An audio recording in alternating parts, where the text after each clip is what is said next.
puppy will go home with a notebook full of information for you. In the front page, you will have a copy of the AKC registration. This should be filled out on the back. You'll see the spot. I have signed the dog over to you.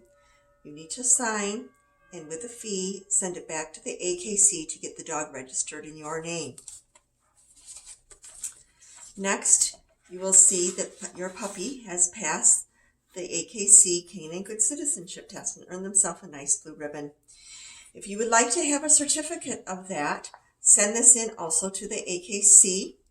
You can actually send it with the same form as the registration. There's a fee for that, and then make sure you sign also the owner's signature here.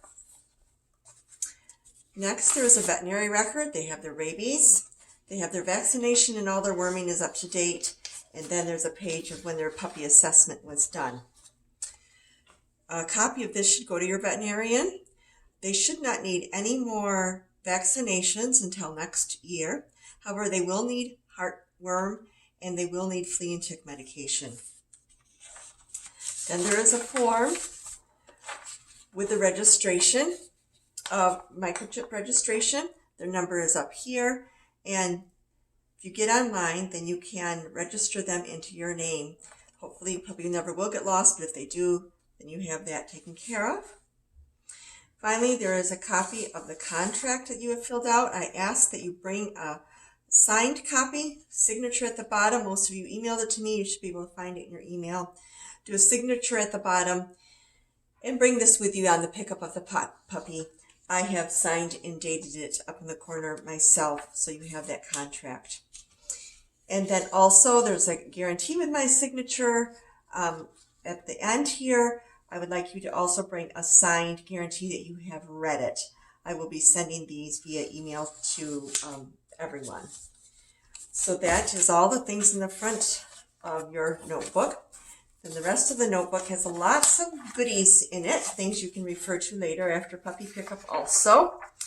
There's just a note here about daily care, what time they go to bed, what time they let out, how to feed them, what to do if they swallow a foreign object, that type of thing. The first thing I like to start with is here. It's a very important thing. I will show you on other videos of puppies doing this. The big thing is to keep it fun, happy, and keep them guessing. Then the potty training as they transition to the new home.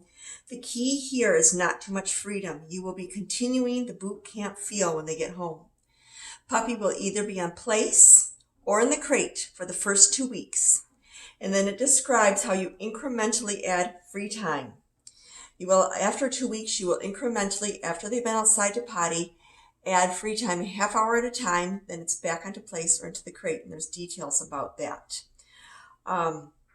Perhaps we should go into some of that as we won't be demonstrating this part about puppy. They can hold it in the crate all night, so from 10 till 6 in the morning, or if someone wakes them up by getting up early, they'll need to go out. Then they can be on place for up to 2 hours, and then they go out to potty. When they first come home, they don't even know where your door is to potty. They don't even know where the potty spot is in your yard. So when they go out to potty, you will bring them to that same spot and you will say potty. They can stay in the crate for up to 4 hours at a time during the day. As soon as they are let out of the crate, they will need to relieve themselves. This page is quite detailed and I really recommend you read it. We will talk a little bit about ringing the bell later, so that will help with this also. And then here's all the commands. Just remember the commands have both a word and a hand signal, and I will be showing those on subsequent videos. And then here's some ideas of supplies for your new pup. I will be emailing those also to people, but in case you did not receive that, that's in there. Some things for maintaining heel. If your puppy would start to forge forward, they usually only do that because the leash has been too tight. Keep that in mind. For maintaining place, how to handle it if they start getting off place. General ideas, maintaining training. The idea is there's no free lunch. Make them work for everything. A sit before you're petted. A sit before you go out the door. That type of a thing. And then the general ideas of dog training if you want to bring them up a level. Dog training is a lot like piano. These dogs are at the end of the beginning level, beginning intermediate level. but they are not concert pianists. And this gives you some ideas of how to continue the training, where you can bring them to a higher level if you choose, or just how to continue with the current training they have. Finally, when puppy goes home, I will be sending home some pills. They're melatonin and some Imodium. These are for the first 3 nights at bedtime. Give a melatonin and an Imodium.